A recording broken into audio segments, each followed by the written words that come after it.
Fani, selamat sore. Apa Sore kabar? juga Ibu. Apa kabar? Kabarnya baik-baik saja Ibu, sehat, aman Ibu. Oke, Ibu Fani sedang di mana sekarang, Ibu Fani? Oh iya, saya lagi di sekolah Ibu. Oke, sudah makan siang tentunya? Ya, pasti sudah tadi. Oke, oke Ibu, baik. Kira-kira apa tujuan dari perbincangan kita sore hari ini, Ibu? Ibu, begini Ibu, saya masih bingung mengenai pembelajaran berdiferensiasi, khususnya di strategi pembelajarannya di bagian proses Ibu. Saya masih rasa rancu sekali sehingga saya ingin di coaching oleh Ibu. Ibu bisa bantu saya untuk menemukan solusinya Ibu. Oh baik Ibu, Ibu masih rancu untuk pembelajaran diferensiasi pada bagian strategi proses ya Ibu ya? Iya Ibu ya. Oke, baik Ibu. Mungkin Ibu bisa cerita sedikit tentang situasi yang Ibu maksudkan tadi? Oh ya baik Ibu. Jadi sejak kita pendidikan lalu udah dapat materi tentang pembelajaran berdiferensiasi, saya penasaran sekali sehingga saya langsung mencoba untuk mempraktekannya. Lalu dari 3 strategi tersebut, saya baru praktekkan 2, yaitu produk sama konten.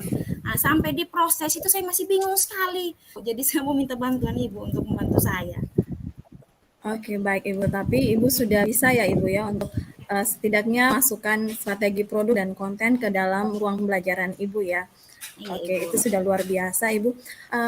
Kalau boleh saya tahu dari pembelajaran yang sudah Ibu lakukan, kira-kira murid-murid Ibu itu dari skala 1 sampai 10 untuk pembelajaran diferensiasi ini mereka berada pada skala yang keberapa Ibu?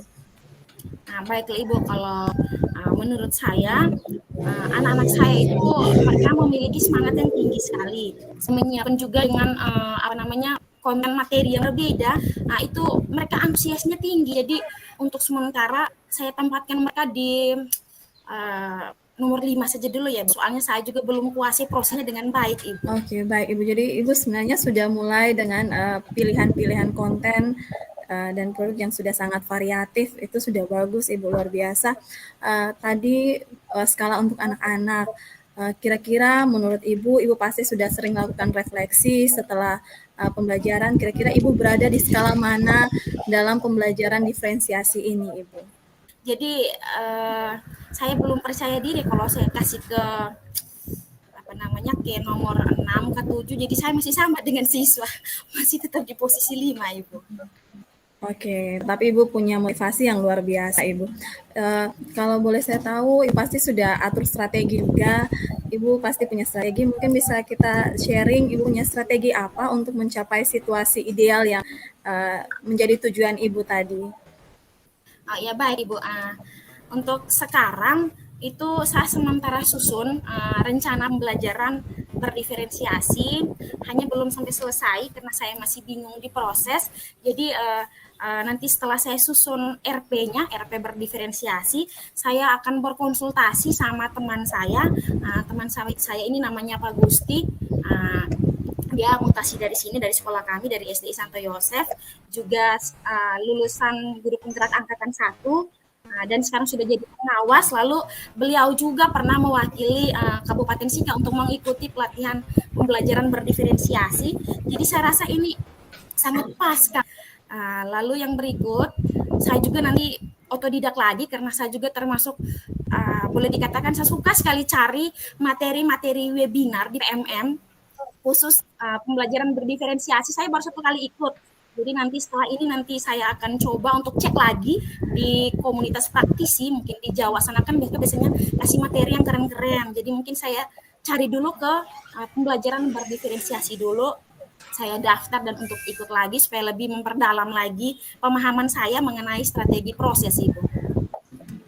Oke, luar biasa Ibu. Ibu berpikirnya sangat berpikir aset, lalu Ibu mengenal diri dan mau untuk melihat, mau belajar secara otodidak, itu luar biasa Ibu.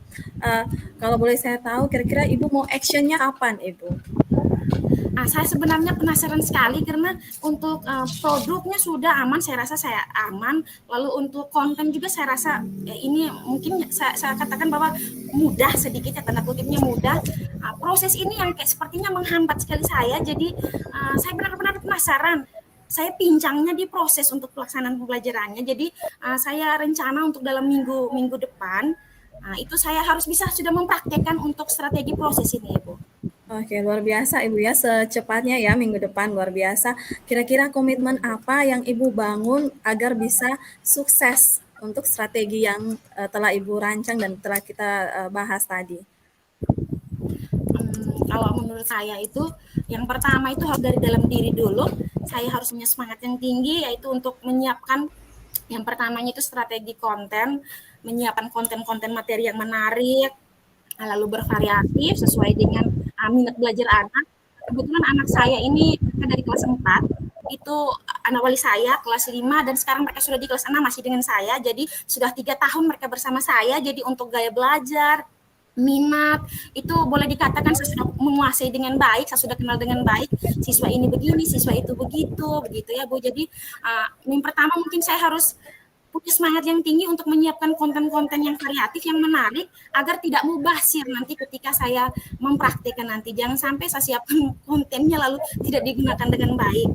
Lalu yang berikutnya itu produk juga sama. Mungkin saya melihat dulu minat anak, profil belajar anak seperti apa. Saya meminta mereka untuk menyiapkan pilihan produk yang nantinya mereka menguasai dengan baik, mereka bisa praktekkan dengan baik, mereka pilih sesuai dengan pilihan mereka dan mereka bisa mempresentasikan sesuai dengan produk pilihan mereka. Sedangkan proses ini yang saya harus belajar benar-benar sedikit. Oke, luar biasa Ibu. Ibu, saya salut mendengarkan komitmen Ibu. Ibu punya semangat yang luar biasa. Ibu mengenal dengan baik murid-murid Ibu, luar biasa sekali Ibu. Kalau boleh saya tahu, apakah masih ada hal lain yang mau dibahas Ibu? Kalau ada hal lain sih tidak Ibu. Mungkin proses ini mungkin juga saya harus lebih banyak bertanya juga ke teman-teman, mungkin di kita satu grup, kita kelompok kita, mungkin saya lebih banyak bertanya juga ke teman-teman yang sudah menerapkan 3 strategi ini, Bu. Oke, luar biasa Ibu Fani, terima kasih untuk waktunya hari ini. Kalau boleh saya tahu, sebelum saya tutup perbincangan kita, bagaimana perasaan Ibu setelah berbincang-bincang dengan saya? Perasaan saya awalnya tadi saya benar-benar bingung bahwa proses itu harus mulai dari mana, tapi setelah saya berdiskusi sama ibu sudah menuntun saya dengan beberapa pertanyaan penuntun, jadi saya sekarang merasa senang, saya merasa lega bahwa oh iya, saya tahu bahwa apa yang harus saya buat nanti agar saya bisa menerapkan pembelajaran proses ini, Ibu. Oke, baik Ibu Fani, terima kasih untuk perbincangan kita sore hari ini. Selamat sore, sampai Sama jumpa. Ibu. Ya. Iya, terima kasih Ibu. Oke, Ibu Fani, minta maaf kita selanjut Ibu Fani, saya sebagai coachingnya kita punya keterbatasan waktu, minta maaf. Ya, baik Ibu. Kita mulai ya Ibu ya. Iya.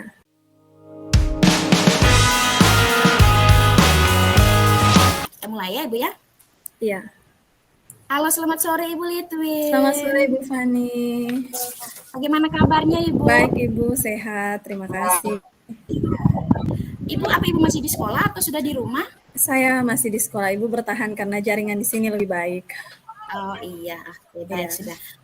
Begini Ibu, waktu kita terbatas, jadi apa yang mau kita bicarakan sekarang Ibu?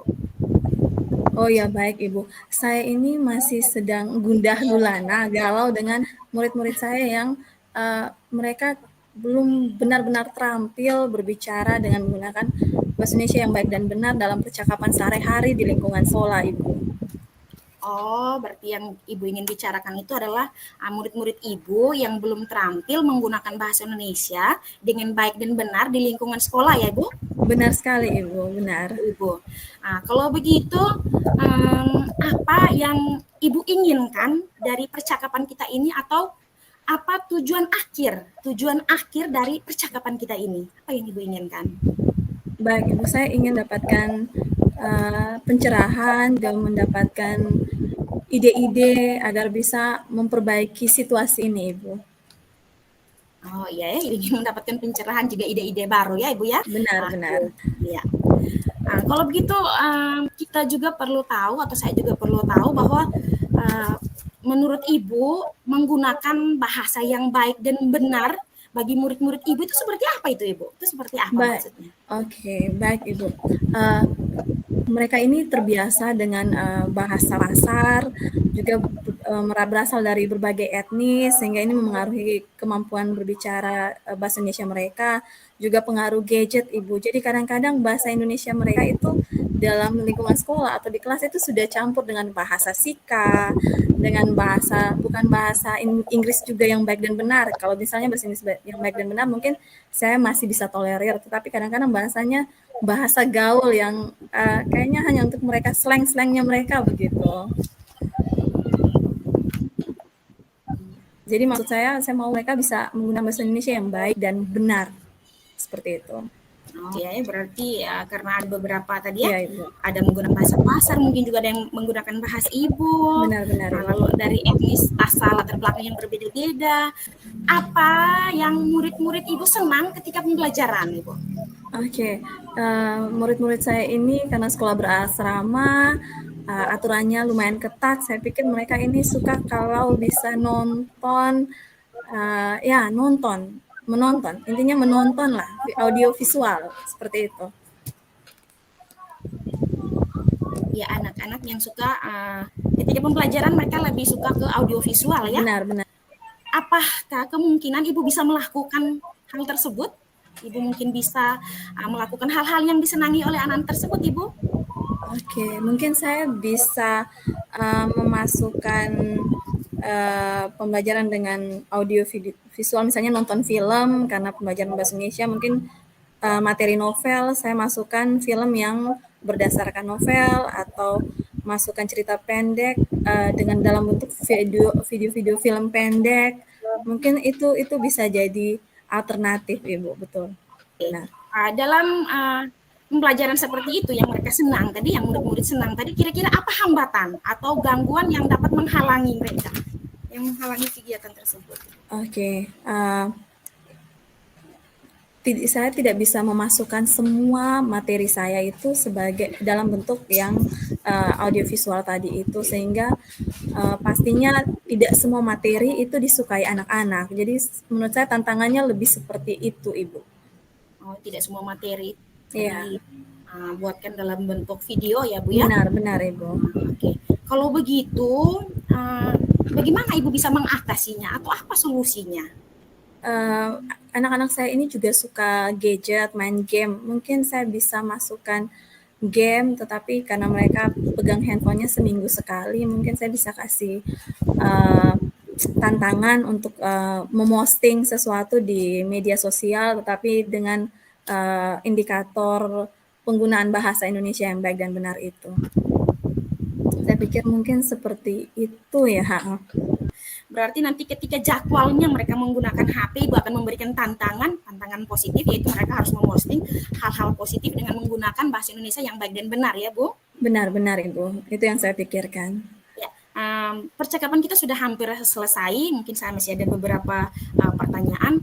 Kira-kira apa ukuran keberhasilan dari solusi tadi? Oke, saya ingin anak-anak saya bahagia. Belajar bahasa Indonesia itu mereka pulang dan mereka ingat terngiang apa yang mereka pelajari. Jadi ukuran keberhasilannya ya anak-anak bahagia begitu, keluar dari kelas saya dengan wajah sumringah, senang, bahagia, itu saya pikir itu ukuran. Dan juga pastinya bahwa mereka memahami. Jadi bukan hanya bahagianya tanpa memahami, seperti itu. Berarti anak-anak bahagia karena mereka juga bisa menggunakan bahasa Indonesia yang baik dan benar ya, Bu ya? Benar, Ibu. Ya, benar. Iya, lagi tinggal beberapa pertanyaan saja, Ibu. Kira-kira siapa yang dapat membantu Ibu untuk menjaga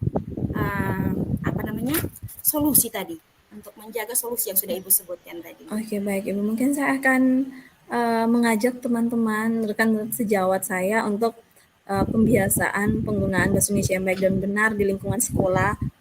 Kalau di kelas otomatis itu pasti wajib, tetapi di lingkungan sekolah mungkin kami lebih memperhatikan itu. Lalu saya mungkin bisa bisa masukkan ide saya ini ke OSIS, OPDIS, sehingga mereka bisa bisa mulai dengan mading-mading mereka dengan memerhatikan penggunaan bahasa ini. Iya, berarti berkolaborasi sama teman-teman sejawat ya Bu. Iya, Ide-ide Ibu tadi tentang posting hal-hal yang positif tadi bisa benar, masukkan ke program OSIS ya Bu ya. benar. Oke, ini pertanyaan terakhir, ini waktu kita sudah hampir selesai. Bagaimana perasaan Ibu setelah kita bercakap dari tadi Bu? Oke, Ibu, saya jujur saya merasa senang karena pada akhirnya saya menemukan apa yang sebenarnya harusnya sudah saya pikirkan, apalagi pertanyaan Ibu tentang apa sih yang anak-anak saya senang. Mungkin saya selama ini kurang kurang berpihak kepada mereka karena saya melihat mereka terlalu dewasa. Saya melihat mereka sekalipun kelas 10, saya selalu melihat mereka sebagai oke, ini calon mahasiswa di seminari tinggi, sehingga pikiran saya itu selalu terlalu kaku mungkin seperti itu, sehingga Iya, saya iya. saya kurang melihat hal-hal yang membahagiakan mereka. Saya pikir jadi saya sangat bersyukur Ibu, terima kasih untuk pertanyaannya, luar biasa, dan saya bisa menemukan solusi untuk hal yang benar-benar membuat saya galau akhir-akhir ini. Terima kasih Ibu. Iya, iya. Benar juga ya Ibu, galau juga wajar ya, karena mereka kan nanti ujian akhirnya kan dituntut untuk sampai bisa membuat karir ya Bu ya. Benar-benar sekali ya, harus bisa Iya, buat karya ilmiah. iya. Baik, sudah Ibu, waktu kita sudah selesai. Terima kasih atas waktu-waktunya Ibu. Selamat sore. Terima kasih Ibu, selamat sore.